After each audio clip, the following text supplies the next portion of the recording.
자, 그럼 진짜 본격적으로 한번 파헤쳐 보죠. 이 자료에서 제일 먼저 나오는 게 탑다운 방식으로 접근해라 이거거든요. 주제 잡고 네모 제목 달고 동그라미 내용 채우고 이런 순서인데 뭐 일반적인 보고서 쓰기 같기도 한데 여기서 특별히 더 강조하는 게 있을까요? 네, 바로 그 접근법인데요.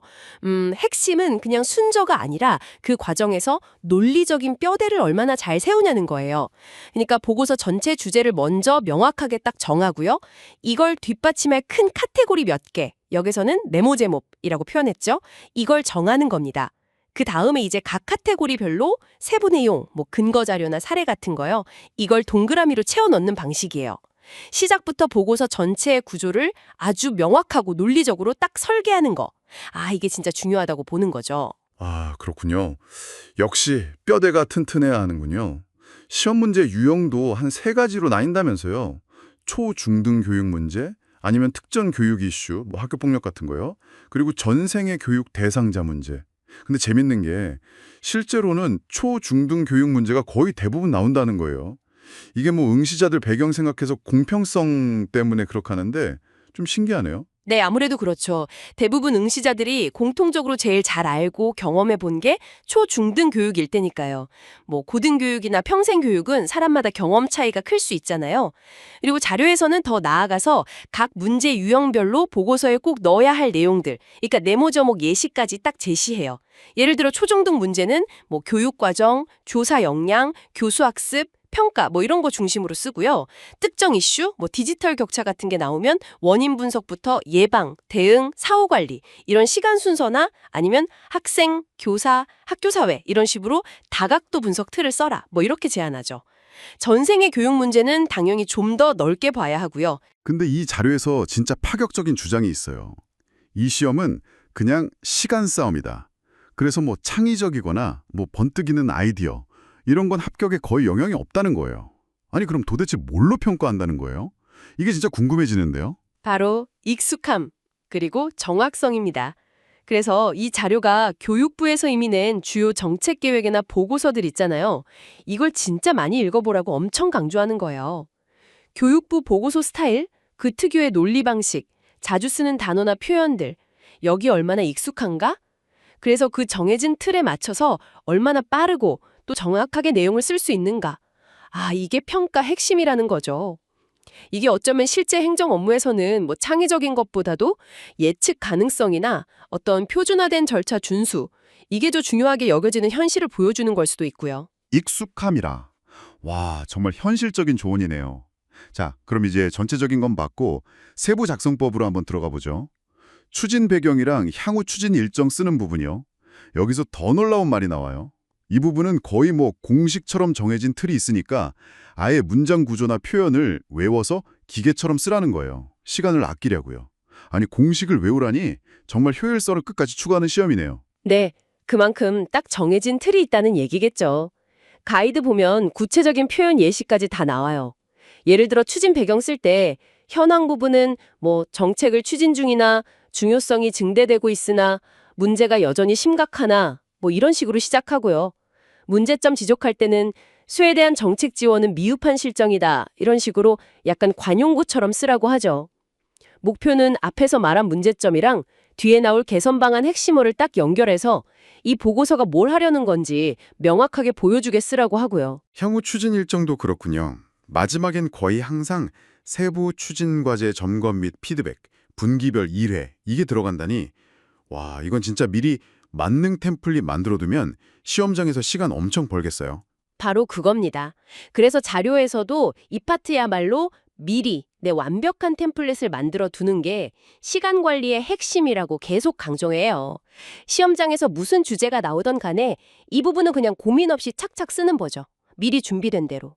효율성을 정말 극대화하는 아주 전략적인 접근인 거죠. 와 어떻게 보면 좀 무섭네요. 그 정도로 효율적이라니. 자 이제 보고서의 심장이라고 할 수 있는 현황 및 문제점 분석으로 가보죠. 여기서도 교육부 문체 익히기가 유리하다. 이걸 분명히 하네요. 그러니까 채점자들, 뭐 교육부 사람들이겠죠. 그 사람들한테 익숙한 스타일로 쓰는 게 중요하다는 뜻이겠죠. 그리고 또 하나, 최근에 통계자료 분석 능력이 되게 중요해졌다고요. 그렇습니다. 예전에는 문제 상황만 잘 설명해도 됐을지 모르는데 요즘은 안 그래요. 제시된 통계 자료를 얼마나 깊이 있게 분석하느냐, 그리고 그 분석 결과를 가지고 문제점을 얼마나 논리적으로 딱 짚어내느냐, 이걸 되게 중요하게 본다고 해요. 그냥 표에 있는 숫자 쭉 나열하는 게 아니라요. 시간에 따라 어떻게 변했는지 종적 비교, 아니면 다른 집단이나 국가랑 비교, 횡적 비교, 또는 관련된 여러 지표들 사이 관계 분석, 지표 비교, 이런 걸 통해서 통계 자료가 뭘 의미하는지를 정확히 읽어내야 하는 거죠. 그리고 이걸 설득력 있는 문제점으로 딱 만들어야 하고요. 문제점 쓸 때는 부족, 미흡, 한계, 심화, 악화, 저조, 부재, 미비, 이런 식으로 좀 명확하게 부정적인 단어 쓰는 게 효과적이라는 조언도 있고요. 문제점 쓰는 방식에도 무슨 패턴이나 공식 같은 게 있다는 게 재밌어요. 가이드에 보면 의의 부족으로 인한 심화라거나 은 부족하고 기반도 미흡, 이런 구체적인 문장 7까지 나와 있어요. 예를 들면 디지털 격차 해소를 위한 콘텐츠는 부족하고 교원 연수 지원 기반도 미흡해서 온라인 학습 불평등이 심화되고 있다. 이런 식으로 쓰라는 거잖아요. 감이 확 오네요. 여기서 한 발 더 나아가서요. 이 자료는 실제 교육정책 보고서에 자주 나오는 핵심 문제점 유형 10가지를 아예 딱 정리해서 줍니다. 예를 들면 수요자 요구 반영 부족, 교육 격차 발생, 정책 운영 비효율, 법 제도 미비, 미래 대응 부족, 연계 협력 미흡, 이런 것들이요. 이런 대표적인 문제 유형들을 미리 알고 있으면 이 시험 잘 보는 걸 넘어서요. 현실의 교육 문제나 다른 사회 문제를 분석할 때도 상당히 유용한 틀이 될 수 있어요. 왜 특정 문제들이 계속 반복될까? 이런 걸 생각해 볼 단서가 되는 거죠. 10가지 유형. 와, 정말 깊이 분석했네요. 그럼 이렇게 날카롭게 문제점을 봤으니 이제 처방을 해야겠죠? 개선 방안 파트. 앞에서 찾아낸 문제의 원인에 대한 구체적인 해결책을 내놓아야 할 텐데 자료에서는 보통 3가지 정도, 특히 2+1 구조, 그러니까 핵심 방안 2개에 지원 방안 하나, 이런 식으로 구성하라고 하네요. 네, 여기서 제일 중요한 건 개선 방안이 앞에서 지적한 문제점이랑 반드시 직접적으로, 논리적으로 연결되어야 한다는 거예요. 문제 원인을 정확히 보고 그에 맞는 해결책을 딱 내놓는 거죠. A 때문에 B가 부족하다 했으면 개선 방안에는 B를 늘리기 위해 C 정책을 추진한다. 이게 딱 나와야 하는 시기예요. 표현도 기반을 만들고 지원 확대라거나 시스템 구축해서 역량 강화, 이런 식으로 좀 근중적이고 구체적인 행동을 나타내는 표현을 쓰라고 제안하고요. 개선 방안의 논리 구조를 만드는 데 도움되는 3가지 유형도 제시되어 있어요. 유형 1, 여러 수단 동원해서 목표 달성. 유형 2, 비슷한 수단들 나열. 유형 3, 위원회 만들거나 법 고쳐서 추진. 이런 걸 알면 생각 정리하기 좋죠. 개선 방안 소제목, 그러니까 네모 제목은 혁신, 확대, 강화, 보장, 개선, 구축, 활성화와 같이 좀 긍정적이고 미래 느낌 나는 키워드를 쓰라고 하고요. 구체적인 내용은 어떻게, how 플러스 뭘 얻을 건가, what 이 형식으로 쓰라고 하고요. 예를 들어 AI 기반 맞춤형 학습 플랫폼 구축으로 학습자 중심 교육 환경 조성, 이런 제목 보면 방향성이 확실히 보이네요. 개선 방안 역시 아까 문제점 유형처럼 10가지 대표 유형으로 분류해서 딱 제시하고 있어요. 법, 제도 정비형, 행, 재정 지원 강화형, 운영 방식 개선형, 인식 개선형, 교육 내용 방법 혁신형, 인프라 확충형, 인적 자원 역량 강화형, 협력 네트워크 구축형, 이런 건데요. 여기서 진짜 주목할 만한 게 뭐냐면 이 10가지 개선 방안 유형이 아까 봤던 10가지 문제점 유형이랑 거의 1대1로 짝이 맞는다는 거예요. 거의 문제랑 답안 세트처럼요. 예를 들어 법 제도 미비 문제점엔 법 제도 정비형 개선 방안이, 운영 비효율 문제엔 운영 방식 개선형 방안이 딱 붙는 식이죠. 결국 이게 뭐냐면 문제 원인에 대한 직접적이고 구조적인 해결책을 논리적으로 써라. 이 시험 핵심 요구를 그대로 보여주는 증거라고 할 수 있습니다. 와, 문제점이랑 개선 방안이 이렇게 딱 연결되어 있다는 걸 명확히 보여주네요. 그리고 보고서 여기저기에 별표, 우리가 흔히 당구장 표시라고 하잖아요. 이걸 써서 통계나 구체적인 사업 이름, 사례, 근거 법령 같은 거 제시하라고 강조하는 것도 인상 깊었어요. 이런 세부 정보가 왜 그렇게 중요한 걸까요? 보고서의 객관성, 신뢰성, 그리고 구체성, 이걸 확 높여주는 핵심 장치이기 때문이죠. 당구장 표시 안에 들어가는 구체적인 데이터, 뭐 예산 규모, 법조항, 성공 사례 이런 것들은요. 주장이 그냥 내 생각이 아니라 객관적인 사실과 근거에 기반한 분석이라는 인상을 평가자에게 아주 강력하게 줍니다. 현황 및 문제점에서는 문제의 심각성이나 실태를 구체적인 숫자로 딱 보여주고 개선 방안에서는 제안된 정책의 구체적인 실행 계획, 뭐 필요한 예산, 기대 효과 이런 걸 명시해서 정책이 진짜 실현 가능한 건지 신뢰도를 높이는 거죠. 평가자가 혹시 가질 수 있는 질문이나 의심을 미리 없애주는 효과도 있고요. 주제별 템플릿인 것 같아요. 교육과정, 교육 내용, 교수학습 방법 개선 같은 핵심적인 것부터 해서 뭐 프로그램 기획, 컨텐츠 개발, 맞춤형 지원, 정보 접근성, 교원 역량, 평가, 협력 체계, 지역 연계, 재정 확보, 취약계층 지원 등등. 와, 진짜 교육 정책이라고 할 만한 거의 모든 영역을 다루는 상세한 템플릿들이 있어요.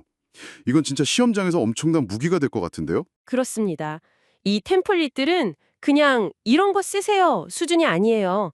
각 주제별로 보고서 쓸 때 거의 뭐 그대로 가져다 써도 될 정도로 아주 구체적인 구조, 핵심 표현, 상세한 내용 예시까지 다 담고 있어요.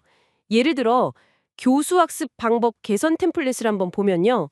전형적인 문제점 예시로 교사 중심 강의식 수업 때문에 학습자 참여나 학습 효과에 한계가 있다. 이걸 제시해요. 그리고 개선 방안로는 프로젝트 학습, PBL, 거꾸로 학습, 토론 학습 같은 다양한 참여 중심 모형을 개발하고 보급해서 현장 적용을 확대한다. 이렇게 제안하죠. 여기서 더 나아가서 당구장 표시 안에는 이 정책을 실행하기 위한 구체적인 로드맵, 예를 들어 뭐 정책 연구 25년 하반기, 시범학교 운영 및 검증 26년, 전국 확산 및 교원 연수 강화 27년 이후 같은 단기별 계획이랑 예상 시점까지 아주 상세하게 나와 있어요. 뿐만 아니라 각 템플릿마다 그 주제에서 자주 생기는 핵심 문제 상황들을 여러 개 보여주고 그에 대한 구체적인 개선 방안 문장 예시들도 아주 풍부하게 제공해요. 당구장 표시에 쓸 만한 관련 통계 예시나 구체적인 세부 사업 아이디어까지 들어있죠. 심지어 각 템플릿 마지막에는 해당 정책 영역의 핵심 개념들을 키워드 중심으로 요약까지 해줘요. 예를 들어 평가 시스템 영역이면 핵심 요소로 뭐 교육과정 수업과의 정합성, 과정 중심, 역량 기반, 피드백 기능, 결과 환류 체계 이런 식으로요. 이걸로 체계적인 이해랑 암기까지 돕는 거죠. 교육과정, 콘텐츠, 교원 역량, 재정, 취약계층 등등 주요 영역별로 이렇게 상세하고 바로 쓸 수 있는 템플릿이 있다는 건 정말 시험 준비하는 입장에선 엄청난 자산이죠. 와, 들어보니까 정말 대단하네요. 그렇다면 결국 이 시험 준비의 성패는 이 방대하고 정교한 템플릿들을 얼마나 내 걸로 만들어서 시험장에서 만나는 낯선 문제 상황에 얼마나 빠르고 정확하게 적용하고 또 변형할 수 있느냐, 여기에 달렸다고 볼 수 있겠네요. 정확히 그렇습니다. 시험장에서 처음 보는 문제에 당황하지 않고요. 이미 머릿속에 딱 구조화되어 있는 이 템플릿들의 뼈대, 핵심 단어, 논리 흐름, 표현 스타일, 이걸 빌려와서 그 제한된 210분 안에 완성도 높은 보고서를 빠르게 써내는 능력. 네, 이게 합격의 관건이라고 할 수 있습니다. 결국 이 시험은 뭐 독창성이나 창의성보다는 교육부라는 특정 조직 안에서 통용되는 그 정해진 틀 안에서의 논리적인 구성 능력, 그리고 보고서 작성 스타일, 즉 문체에 대한 이해도, 이걸 얼마나 잘 갖췄는지를 중점적으로 평가한다는 걸 다시 한번 보여주는 거죠. 자, 오늘 저희와 함께 교육부 기획력 시험에 대한 생각, 이 자료를 통해서 이 시험의 핵심 공략법들을 속속들이 한번 파헤쳐 봤습니다. 한번 정리해 볼까요? 전체 구조는 탑다운으로 명확하게 잡고 추진 배경이나 향후 일정 같이 좀 정형화된 부분은 미리 준비한 템플릿으로 시간을 벌어야 하고요. 보고서의 핵심인 현황 및 문제점은 교육부 스타일로 통계 같은 객관적인 데이터에 기반해서 써야 하고, 개선 방안은 문제점과 직접 연결시키되 긍정적이고 구체적으로 제시해야 합니다. 그리고 무엇보다 이 자료가 제공하는 방대한 주제별 템플릿들, 이걸 깊이 익히고 응용하는 능력, 또 자신의 주장을 뒷받침하는 구체적인 근거, 이걸 딱딱 제시하는 것, 이게 매우 중요하겠네요. 그래서 이게 다 무슨 의미일까요? 우리가 여기서 얻어갈 수 있는 더 큰 그림은 뭘까요? 이 시험은 결국 제한된 시간과 정해진 형식이라는 제약 속에서 정책 보고서라는 결과물을 얼마나 효율적이고 논리적으로 만들어낼 수 있는지를 보는 거거든요. 고도로 압축된 형태의 업무 능력 검증 과정이다. 뭐 이렇게 볼 수 있어요. 교육부라는 큰 조직 내부에서 통용되는 그 특유의 소통 방식, 문제 해결 방식, 논리 구조에 대한 이해도, 이걸 측정하는 게 핵심 목표인 셈이죠. 따라서 여러분께서 뭐 이 시험을 직접 준비하시는 게 아니더라도 오늘 우리가 본 내용들은요, 공공부문에서 나오는 여러 정책 문서들이 어떤 구조와 논리로 쓰여지는지 그 속사정을 이해하는 데 상당히 큰 도움이 될 수 있습니다. 더 나아가서 정부 정책을 좀 더 비판적으로 보고 현실적인 대안을 생각하는 데에도 유용한 시각을 줄 수 있을 거고요. 마지막으로 한 가지 더 좀 생각해 볼 만한 질문을 던지면서 마무리하고 싶습니다. 오늘 우리가 본 이 가이드라인은 보고서 구조, 정형화된 템플릿, 심지어 특정 표현까지 아주 상세하게 정하고 강조하고 있잖아요. 효율성과 표준화를 정말 중요하게 생각하는 것 같은데 여기서 이런 질문이 자연스럽게 떠오릅니다. 과연 이렇게 고도로 구조화되고 템플릿에 의존하는 방식이 실제 교육 정책을 만들고 실행하는 과정에서 기존의 틀을 깨는 어떤 진정한 혁신이나 창의적인 문제 해결을 위한 생각의 공간을 얼마나 남겨둘 수 있을까요? 효율성과 창의성, 그 사이의 균형점은 어디일지 각자 한 번쯤 곱씹어 볼 만한 화두인 것 같습니다. 오늘 저희와 함께 교육부 기획력 시험 준비 가이드에 대한 심층적인 탐구에 함께해 주셔서 감사합니다. 다음에 더욱 흥미로운 자료와 깊이 있는 분석으로 여러분을 다시 찾아뵙겠습니다.